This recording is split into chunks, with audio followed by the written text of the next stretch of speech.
Mr. Bowen. I'm very grateful to the Commission to be able to give my testimony today. The Financial Crisis Inquiry Commission thought enough of Richard Bowen's story to call him as one of its first witnesses, and he turned over more than 1,000 pages of documents to the Securities and Exchange Commission. Nothing ever came of it. But Bowen wasn't the only one to warn Citigroup's top officials about its financial weaknesses and breakdowns in the company's internal controls. 3 months after Bowen's email, Citigroup's new CEO, Vikram Pandit, received a blistering letter from the Office of the Comptroller of the Currency, its chief regulator. It questioned the valuations that Citi had placed on its mortgage securities and found internal controls deeply flawed.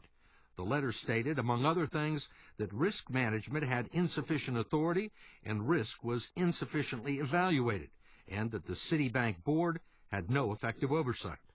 Yet 8 days later, CEO Vikram Pandit and Chief Financial Officer Gary Crittenden personally signed the Sarbanes-Oxley certification. They attested to the bank's financial viability and the effectiveness of its internal controls. The deficiencies cited by the controller of the currency were never mentioned.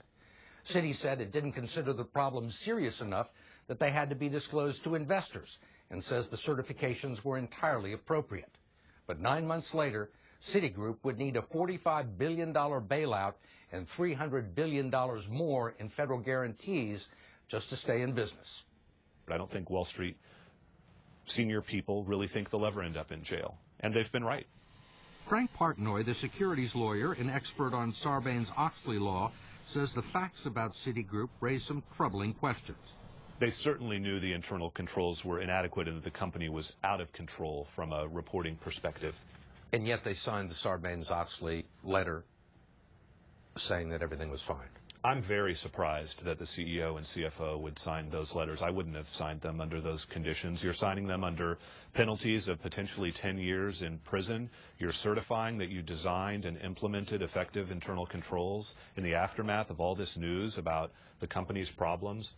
How is that not a violation of Sarbanes-Oxley? I don't know. I think that it might be hard to establish knowledge.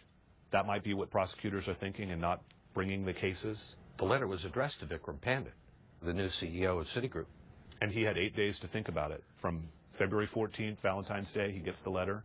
And then February 22nd, he sits down and signs his name, certifying that financial statements are accurate and that he had designed and evaluated and reported any problems with internal controls.